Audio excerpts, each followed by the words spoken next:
سب سے زیادہ جاہل وہ ہے جو گناہ سے باخبر ہوتے ہوئے بھی گناہ کرے۔ انسان کے ہاتھ میں صرف کوشش لکھی ہے، کامیابی اللہ دیتا ہے۔ دعا کا کوئی رنگ نہیں ہوتا، مگر وہ رنگ ضرور لاتی ہے۔ دلوں میں فرق آ جائے تو تعلق نبھائے نہیں جاتے بلکہ گھسیٹے جاتے ہیں۔ عزت دو لیکن اتنی نہ دو کہ عزت ہی نہ رہے۔ وضاحت کے چکر میں اپنا وقت برباد مت کرو، لوگ وہی سنتے ہیں جو سننا چاہتے ہیں۔ اللہ تعالیٰ آزماتا ہے اسی چیز سے جو تمہیں سب سے پیاری ہے، تاکہ اس چیز سے ملنے کی تڑپ تمہیں اللہ سے ملوا دے۔ لہجوں کی مٹھاس اندر کا بھید نہیں کھولتی۔ مور کو دیکھ کر کون کہہ سکتا ہے کہ وہ سانپ کھاتا ہے؟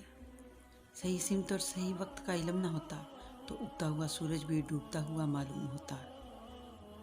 جتنا زیادہ سوچو گے اتنی ہی اذیت میں رہو گے۔ یا تو اپنے آپ کو مضبوط کر لو یا مصروف۔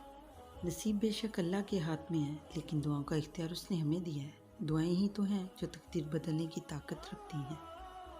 زندگی ہمیں اکثر اس مقام پر آزماتی ہے جب ہم یہ سوچ لیتے ہیں کہ اب اور کوئی امتحان باقی نہیں۔ زندگی نام ہی آزمائش کا ہے اور یہاں سکون کی امید نہ رکھو۔